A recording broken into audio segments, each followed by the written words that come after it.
Welcome back to the Wild Ones Pro Show after stage 7 of the Tour de France Femmes avec Zwift. I am Jimmy and you are joined today, in addition to me, with... Oh, my brain, it's already happened.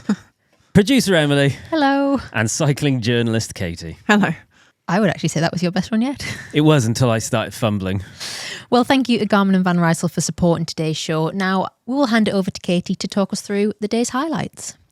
Before the coverage kicked in today, we had news of yet another rider abandoning the race following a crash. Sadly, Soraya Paladin of Canyon SRAM had to withdraw. She's one of Cassia Nuviadoma Finney's domestiques, so it's not great news for the defending champion. There was plenty going on at the front of the race before we joined live with a 17-rider breakaway up the road, including some serious firepower, the likes of Lotte Kopecky, Chloe Dygert, Justine Kakira, and yesterday's stage winner Mavis Skiban. They had a 4-minute advantage over the bunch, with the race clipping along at an average speed of 45.7 kilometres per hour in the first 100 kilometres. Heading onto the first categorised climb of the day, the breaks still had a 4-minute lead, though a few riders began to lose touch, with Sharon Van Amrooy and Mireille Meiring pushing the pace, and the group slimmed down to 9, but increased their lead over the peloton to 4 minutes 20. After that, back on the flat, the group grew back to 13 and their gap stretched out over 5 minutes. But as the kilometres ticked down, the time gap also began to drop, with Fenix de Koenig pushing the tempo at the front of the bunch, taking 2 minutes off the gap very quickly and ensuring that Wiebers and Moore were dropped from the peloton. The first rider from the break to attack and get a gap was Volker Vessel's Maud Reenbeek, and with the chasing group all looking at one another, she was able to move out to half a minute ahead, with the peloton just 2:15 behind her at that point. On to the final climb of the day, and Reenbeek had company, as Movistar's Mireille Meiring and human-powered health's Ruth Edwards bridged across to her, and Reenbeek herself was unable to hang on to the two attackers. She dropped back to the chase group, which had itself split and consisted of just Kakira, Skiban, Van Amrooy and Dygert. Skiban bridged to the lead duo, followed by Van Amrooy, but just as the little Trek rider had caught onto the group, Skiban kicked again, taking Meiring with her and dropping Edwards and Van Amrooy. Meiring struggled to stick with the Frenchwoman, who was clearly feeling good once again. And then we saw Kim Lecourt get dropped from the GC group. Yeah, so on the climb, the bunch was still over 2 minutes down at this point, with 20k to go and 3k to go on the climb. And yeah, she just couldn't hang on to the likes of Demi Vollering, Cassia Nuviadoma and the rest. She slipped to the back of the group. Fenix de Koenig were the ones putting the pressure on again, actually, at the front. And the GC group just shredded down to just a few riders. There was about 8 by the time they reached the top of that climb. AG Insurance Soudal's Sarah Gigante, so Lecourt's teammate, was able to stick with them, interestingly. At the head of the race, Skiban kicked on again and moved into the solo lead. Heading over the summit, onto the long descent to the finish line, she had a 50-second lead over the chasers and 1 minute 30 over the slimmed-down GC group. As the GC group hit the descent, Demi Vollering took to the head of the group and they rode relatively conservatively, allowing Lecourt to slowly ride her way back to them, saving herself in the process and securing another day in yellow with a brilliant descending performance.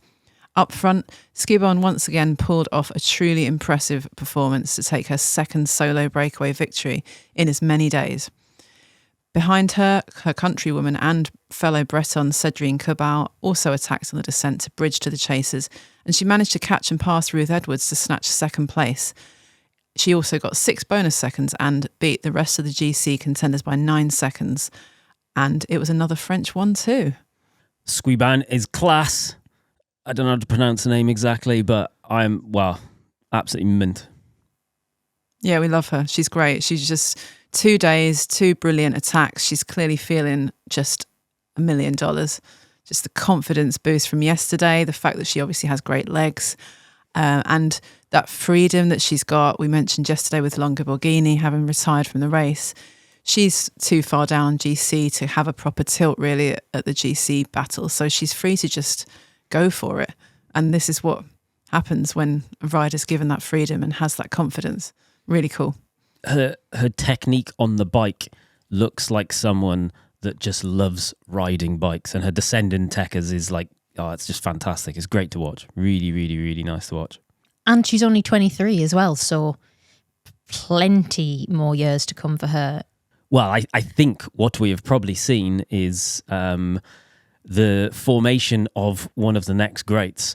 And what the best thing about this for women's cycling is she's French, which means that A.S.O will probably divert all of the funding from the men's Tour de France to the Femmes because they will want to see someone French winning the Tour de France. It's awesome because we've got Pauline Ferrand Prévot, you know, with a very real possibility of winning the GC. They've got 2 stage wins. It's all looking really rosy for the home nation, which is really great, actually, because, you know, as you mentioned, the French men are struggling against the other rising nations and haven't been able to produce a tour winner in 40 years. And then now suddenly the women have got all these talented riders coming through, and it's really, really good for the sport. Nice. So what does today's stage mean for the GC standings? Well, after her heroics on the descent, Kim LaCourte hangs on to yellow, and there's no change in the top 5 as the rest of the GC favourites finish together. With the intermediate sprint points swept up by the break, there was no change in the green jersey standings either. Lorena Wiebes hangs on to that.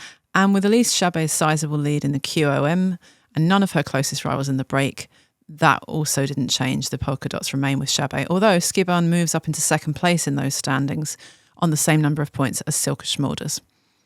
The white jersey competition is the one to keep an eye on. We've got a race within a race going on there. After 5 days in white, Cofidis Julie Bago finished 40 seconds behind her closest rival, Nien Kavinka of Picnic Post-Sanel, after the two have been locked together for the last few stages, basically just not letting each other out of their sight. Vinka was finally able to get some distance today, and she moves ahead to take white tomorrow. I have to say it really was an awesome comeback and some awesome riding by Kim LaCourte. I wasn't sure whether she was going to be able to make it back on, especially on that descent. It was very technical. It's difficult to kind of edge back in, and yet she did. Yeah, she used she's got great descending skills, and it contrasted with the rest of the GC group, who were obviously just taking it quite steadily. They didn't want to go, do anything silly. Nobody needed to take it super fast. Knowing that it was descending all the way to the finish line, it sort of almost neutralised itself in a way. And LaCourte was able to really throw herself down the descent and catch up. Sarah Gigante was diplomatic in her post-race interview, sort of saying that they're still in for Kim. Kim's still the leader. Today was her weekday. She said everyone's allowed a weekday. Looking from the outside in, the fact that she was dropped on that long climb, I wonder if she's going to be able to hang on tomorrow as they get onto the really, really long climbs. And Sarah Gigante is just, her climbing skills are incredible. So I feel like we might see a shift in leadership in AG Insurance Sudal tomorrow. Yeah, Gigante, for reference, is 1 minute 14 down on first place Kim. She is less than a minute behind Vollering. So yeah, if she has the better legs tomorrow, as you say, we might see that. But they're being very diplomatic about it. Well, it's difficult, isn't it? Because you can't ride against your own leader. Yes. And I'm sure they're all going to be very honest with each other, behind closed doors, and Kim will know what her strengths are and whether she thinks she can handle it. And I'm sure that they will ride for Kim until the very point at which Kim says, it's over to you, Sarah. I can't ride at the same pace as these girls. So yeah, I'm really intrigued to see how it goes, actually. I kind of feel like if Kim hadn't been able to get back into that group, the post-race interviews would have been quite different. And it would, maybe we'll see after the stage tomorrow if Kim isn't able to stick with the climbers and people like Sarah are able to push on. So we might see tomorrow we get a change in that language. Yeah, or perhaps it is, as Sarah says, it was just a weakness, and we're all allowed a small moment of weakness. As we said and as we suspected, it really is all going to come down to these 2 final mountain stages in the GC, isn't it? Yeah, absolutely. It's all going to change tomorrow. We've got a climb straight away, a long climb, and I think any weaknesses are going to be exposed immediately. So I think it's going to become quickly apparent who is really in it to win it. Speaking of weaknesses, as you mentioned, Nuvia Dorma is now down 1 domestique. What do you think is the impact of that? I don't think, it's hard to say. With only 2 stages left to go, I don't think it's going to have a huge impact. She has other riders with her, and I think because it's going to slim down so quickly, it's going to come down to just the GC group, really, to the top women. I think that FDJ Suez were always going to have the numerical advantage. But currently, neither Vollering nor Cassia Niewiadoma's teams are under duress to take up the pace setting at any point because neither of them have the jersey. So Cassie can just sit in and follow the pace for now and see how it goes. But yeah, I think FDJ will be aggressive come tomorrow on the big climbs. In other news, it has been the fastest Tour de France Femme ever. So up to stage 6, the average speed, so for the first 6 stages, was 41.8 kilometres per hour. So that was Kim Lecourt's average speed, which I guess if you're in first, you've got the highest average speed. I suppose that's not necessarily true, as it depends on each stage. I suppose she's covered the distance in the fastest time. That's why she's in the GC lead. So if you divide that as an average, it has to be then, doesn't it? It has to be the fastest overall. Mm-hmm. Oh, don't make me do maths this deep into Tour de France coverage. If anyone wants to actually work that out and put it in the comments, it's just please do so. Time by distance, isn't it? So she's got the lowest time. So it must be. I thought we were going to go into this confident with some facts, and we've come out of it rather muddied. It has to be that, does it? Yes, maybe. Yes, probably. Anyway, it's really fast. Thanks, Jimmy. Okay, well, I was say, was that technically Jimmy's data corner? Is that what did we call it? Yeah. Jimmy's data corner. Thanks. See you later. Should we move on? Yeah. Well, in some other news, I found this quite amusing because we get some official pictures from the A.S.O. sent over daily after each stage. And as I was looking through those, I found one of People's Champion, Allison Jackson, pretending to eat our friend Rob, who was dressed as a giant burger chicken man by the side of the road. Well, that was, you sent the picture to me and I did thoroughly enjoy it. Yeah, so the backstory on this is his wife, Lou Vardaman, is an amazing cyclist and she's part of the Internationals who rode every stage of the men's race in 2019, I think was the first year, a campaign for a women's equivalent race. That subsequently happened, and she went out to the race last year and ended up giving an actual burger to Allison Jackson on Alpe d'Huez. Allison took it and had a little bite, and it was all fun. And they then sort of became busy mates. So now they return to the race every year with some sort of burger prop, which gets bigger and bigger. And Allison very kindly obliges in the photo taking opportunity of that. I just think it's great. It's kind of become a Lou at races trademark, isn't it? Because if you remember when me and Francis did the urban hill climb in London, there were burgers and we ended up riding or finishing the climbs with burgers. Yeah, so she's the burger queen, he's the burger king. They're at the race this year and Lou is vlogging on her YouTube channel, Lou Vardaman. Search it, enjoy it. LouTube. The Wild Ones Pro Show is supported by Garmin. And we are in some really good company because Garmin also supports some of the very best riders in the Tour de France and the Tour de France Femme. Yeah, they work with teams like Visma Bikes, Soudal Quickstep, SD Works Pro Time, FDJ Suez, and many more. And because Garmin provides these teams with trainers, head units and wearables, they've got access to mountains of incredible data. And they're going to share some of that data with us throughout the coming stages. So we'll get a really interesting insight into the physical demands of the most prestigious bike races in the world. So please stay tuned for that. And once again, thanks to Garmin for supporting the show.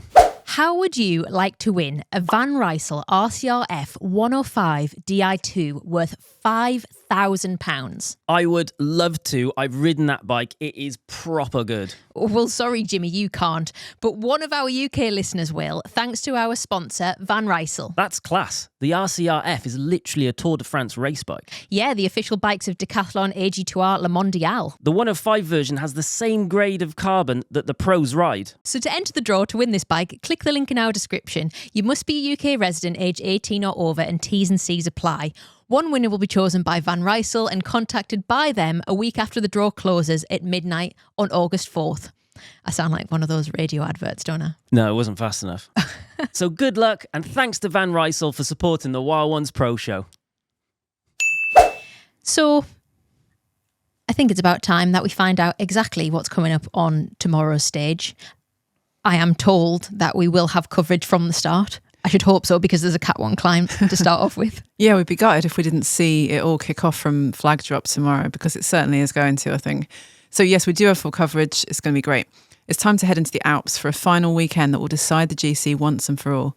The first of two tough mountain stages. Stage 8 is actually the Queen stage. It begins in Chambéry, where stage 7 finished, so the riders should be well rested and ready to go. And they'll need to be, as the profile goes uphill straight from flag drop, heading onto a Category 1 climb to start the day, the Col de Plan Palais. 13.2 kilometres. At 6.2% average, the bunch will likely split right away, but the peloton may come back together again after the climb, as there's a long descent followed by a flat section, there's a short uncategorised climb, and then another long downhill before an intermediate sprint at 56.7 kilometres. From there, another flat segment leads into a Category 2 climb at 4.8 kilometres long, before around 17k of respite ahead of the biggest challenge of the race so far, the Col de la Madeleine. 18.6 kilometres at 8.1%. This is a serious climb. And with a summit finish, we'll have a much clearer idea by the end of the day who has the legs to take home the yellow jersey at the end of the race. Chateauneuf de Pape's the intermediate sprint again. You know what this Are you means? sure? I have to crack another bottle. Will you share it or no? Share what? Your bottle. Share what bottle? I think you just said you were going to crack another bottle. I didn't say anything. Oh, okay, fine. Yes, I think you are correct this time. It is Chateauneuf de Pape. 3,500 meters of elevation, 111 kilometers. That is a proper brute of a day. That proper brute. It's clearly going to be not clearly, but there's surely going to be fireworks from the off, holding all the way through, and then obviously that monster climb at the end. Yeah, it's going to be explosive. And I'm just really intrigued to see who's got the legs, because they've all been sitting back and they haven't really needed to overextend themselves yet. So yeah, it's going to be good. I'm looking forward to the FDJ mountain train, which is going to go off. And I expect Vollering to absolutely ping off the front, and let's see who can hang on. But I guess if I was someone like Vollering, I'd want to be winning going into the final stage, so I just had to defend on the final day. But then you obviously have to manage not going too far, don't you? Mm. You can't go too deep just to go, I need to be in yellow for the final stage, if that then means that you can't even defend. So yeah, I think there's going to be... And there's so many people in the mix for it as well, isn't there? Yeah, it's close. This is the one. It's really good. Very good. I'm excited. Well, we shall bring you all the action after tomorrow's stage. And until then, see you later. Bye. Can I get you to say tatty ho bye bye? No, I'm not saying that. See ya. Bye.